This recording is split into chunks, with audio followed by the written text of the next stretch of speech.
Hello bachcho, let's read this question. So this question says the maximum kinetic energy Emax of the photoelectrons emitted in the photocell varies with frequency nu as shown in the graph. The slope of the graph is equal to हमें यहाँ पर क्या बताना है slope बताना है. Option A is charge of the electron, option B is e by m of the electron, option C is work function of the emitter, D is our Planck's constant. Okay, तो चलिए बच्चों अब हम इस question को start करते हैं. तो देखिए बच्चों इस क्वेश्चन का की कॉन्सेप्ट आप क्या लिख सकते हैं. The key concept of this question इस क्वेश्चन में हमें आइंस्टाइन फोटोइलेक्ट्रिक इफेक्ट इक्वेशन का यूज करना है. Okay, so the key concept of this question is our Einstein photoelectric equation. Einstein photoelectric equation is the key concept of this question. Okay, Einstein photoelectric equation is the key concept of this question. Okay, तो देखिए बच्चों Einstein photoelectric equation कहती क्या है. Einstein photoelectric equation कहती है कि जो आपकी काइनेटिक एनर्जी मैक्सिमम होती है, maximum kinetic energy is equal to और लेस देन. ठीक है, अगर हम क्या बता रहे हैं, अगर हम बता रहे हैं कि कोई आपका इलेक्ट्रॉन्स क्या है वो मेटल के सरफेस पर ही लाई करता है, अगर कोई इलेक्ट्रॉन्स क्या होता है आपका मेटल के सरफेस पर ही लाई करता है और उसको जितनी एनर्जी मिलती है उस पर मान लीजिए कोई इंसिडेंट फोटोन इंसिडेंट हुआ जिसकी एनर्जी कितनी है आपकी एच न्यू नॉट है. ओके, एच न्यू उसकी क्या है एनर्जी ऑफ द फोटोन है. ओके, तो देखिए इस इलेक्ट्रॉन को एनर्जी चाहिए होगी, इस इलेक्ट्रॉन को इस मेटल के सरफेस से बाहर निकलने के लिए जो एनर्जी चाहिए होती है उसे हम क्या बोलते हैं वर्क फंक्शन बोलते हैं या फिर एच न्यू नॉट बोलते हैं. ओके, क्या बोलते हैं एच न्यू नॉट. तो अगर ये इलेक्ट्रॉन डायरेक्ट क्या करता है इस एनर्जी को लेके, मतलब जो एच न्यू फोटोन है उस फोटोन को एब्जॉर्ब करके अगर ये डायरेक्ट क्या हो जाता है आपका सरफेस से इजेक्ट हो जाता है, तो उस केस में आपकी काइनेटिक एनर्जी क्या हो जाती है मैक्सिमम हो जाती है.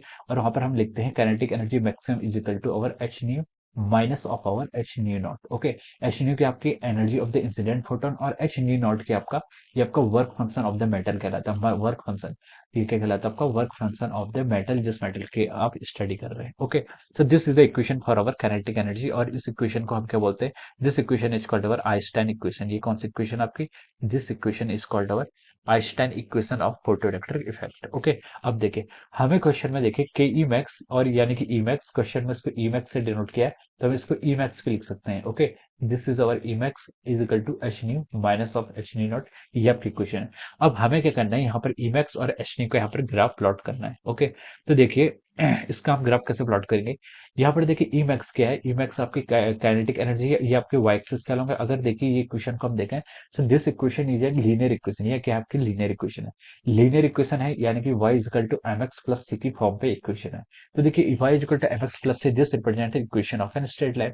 ये किसकी इक्वेशन है, ये आपकी एक स्ट्रेट लाइन की इक्वेशन यहाँ पर रिप्रेजेंट कर रही है. This is representing an equation of the straight line जहां पर h minus H knee not आपका इंटरसेप्ट है, y एक्सिस आपका ई मैक्स के अलॉन्ग है और एक्स एक्सिस के अलॉन्ग आपका क्या है न्यू यानी कि आपकी फ्रीक्वेंसी है.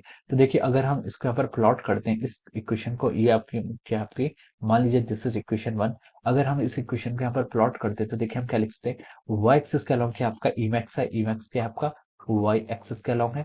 और देखिए यहाँ पर से इसको कंपेयर करते हैं तो वाई एक्सिस के अलॉन्ग आपका क्या आ रहा है ई मैक्स आ रहा है. और यहाँ पर स्लोप कितना है, एक्स एक्सिस के अलॉन्ग कितना है आपका न्यू, न्यू को आप एक्स से रिप्लेस कर देंगे. इंटरसेप्ट आपका कितना है माइनस एच न्यू नॉट, ये आपका क्या है इंटरसेप्ट है. और स्लोप देखिए यहाँ पर जो एक्स का कॉफिशिएंट है यानी कि न्यू का जो कॉफिशिएंट है ये टर्म क्या आपका स्लोप है. तो यहाँ पर स्लोप क्या है एच, एच यानी कि प्लैंक्स कांस्टेंट आपका स्लोप है. ओके, तो यहाँ पर हम स्लोप लिख सकते हैं कितना एच, एच का स्लोप आपका पॉजिटिव आ रहा है. तो इस इक्वेशन को अगर हम ड्रॉ करेंगे, अगर हम इस इक्वेशन को ड्रॉ करेंगे तो देखिए ये लाइन जो आपकी है ये लाइन आपकी ऐसे पार्ट होगी. ओके, तो ये y equal to m x plus c है, इसको अगर हम प्लॉट करें स्लोप आपका पॉजिटिव है तो एच नहीं आपका ऐसे आएगा. और यहाँ पर आपका जो ये इसको हम ऐसे इंटरसेप्ट करेंगे तो आपका डाउनवर्ड ऐसे जाएगा. ओके, और जिस पॉइंट पर ये करेगा जीरो पर इसे हम बोलेंगे आपका एच न्यू नॉट, ये आपका पॉइंट होगा. सॉरी ये पॉइंट क्या होगा आपका न्यू नॉट होगा.